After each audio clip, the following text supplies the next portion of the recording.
We are back on Inside Politics. Our guest today, Nashville Mayor Megan Barry. We've been talking about the stadium being built out at the fairgrounds for a potential new Major League Soccer franchise. Now we turn to transit. Mayor, you unveiled your $5 billion plus plan a couple of weeks ago. You've had a chance to be out in the community, talk to council members. What has been the initial reaction from folks? Well, I think everybody is really positive.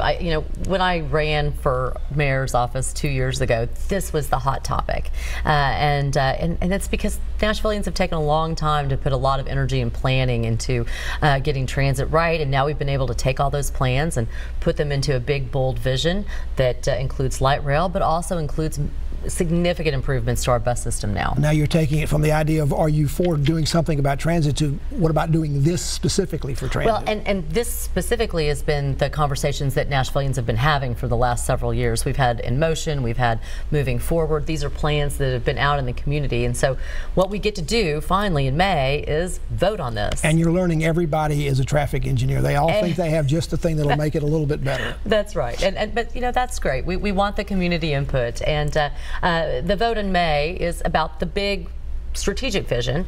It doesn't get down into the specifics because the reality is until we have that funding, it doesn't make sense. Before we get too deep in the discussion, let me say for transparency purposes that my firm, DVL Siegenthaler, is involved in helping you unveil the plan with the community meetings that are going on. That's not something I'm directly involved in, but again, as we continue this discussion, so the audience is aware of what that relationship that does exist.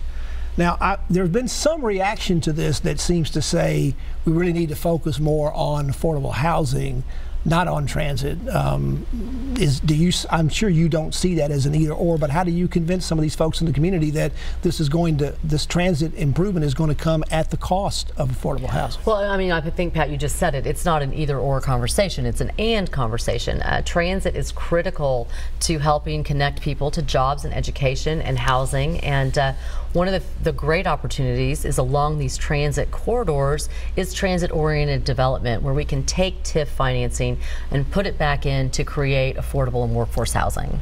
It also will increase density, and while we need that to make the system work, density and Nashville have never gone well together. We've not been a city that's really looked to build density. We've sort of pushed it out in the sprawl. And we've definitely seen no resurgence coming back into the urban core, where you're seeing a lot more density, which is why the transit plan is a lot focused on the urban core on out. I'm seeing it on social media. I'm hearing it out of some of the political leaders more on the state level. Why does the light rail not go out to Donaldson Hermitage? Why does it not go out Charlotte all the way to White Bridge Road? It seems to stop in some odd places. Obviously, money can be a factor, but money is a factor. Why is it that way? Sure, money is a factor. I think that this is the phase one of a bigger plan, because the ultimate idea is that you take those corridors, Murfreesboro, Nolensville, and you connect into Murfreesboro and Nolensville.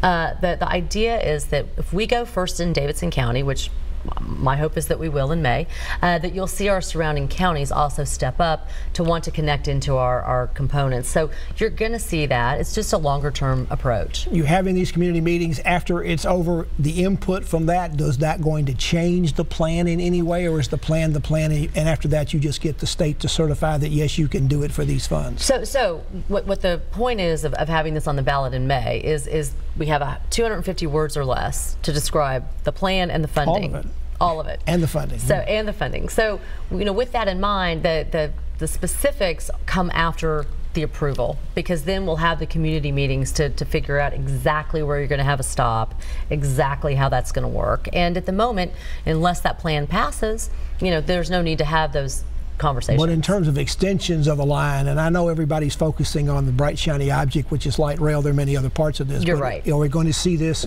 if the public came in and said, gee, we really think you ought to take it all the way out to Hermitage, Donaldson, or you ought to take it all the way out White Bridge Road, or some other parts of town, that's not a part of what would change between now and the time it goes to the vote. Those conversations are more difficult to have.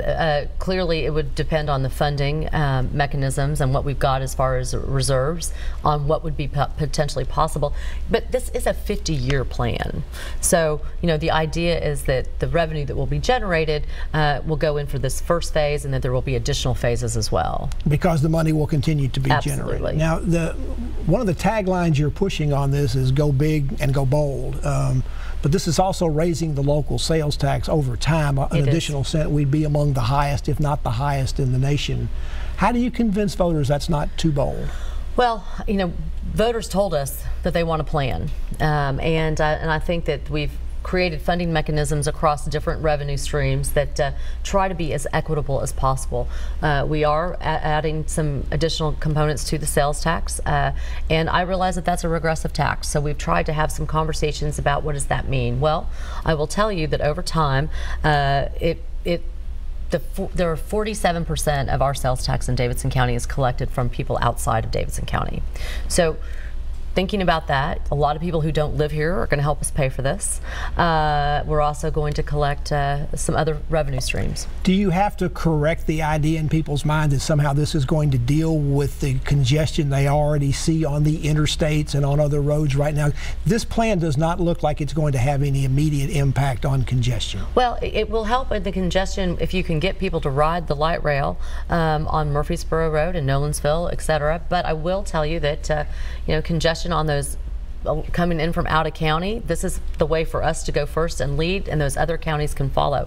And having those conversations, you know, it's funny, a lot of the conversations immediately go to 440, and actually the good news is with the passing of the Improve Act, Governor Haslam committed last year that we are going to fix 440. So that is not part of this referendum, but it is getting done. Now, this plan, after it goes to the council, I think maybe before it goes to the council, it has to be certified by the state. I mentioned that earlier. Yes, what exactly does that mean, and what does that mean to the council and to the voters when the council votes on it first in January, and then voters take it up in May? Sure. Well, you just articulated. You know, we could create a plan that went everywhere, but we actually have to make sure that the funds that we're going to generate off of the revenue streams can pay for it. And what they're going to do is certify that the plan that we're putting out, the revenue streams will actually support. And just to clarify one other thing, first, most council members I talk to seem to think, even though they may have some concerns about parts of the plan, that the public wants something to vote on and they're likely to approve that. Is that going to take, normally it takes 27 votes to put a charter amendment or something on the ballot, but under the state law that was passed, this only takes 21 votes, is that correct? That's correct. But again, I want 40 votes for this to go on the, you know, because I believe deeply that whether you are totally in support of this plan, voters should have the right to put their opinion into the public sphere. And so my hope is that we'll have 40 yeses because council members are going to give our voters a right to do that. Nashville Mayor Megan Barry is our guest. We've been talking transit in this segment. We'll be talking transit again when we come back after this break.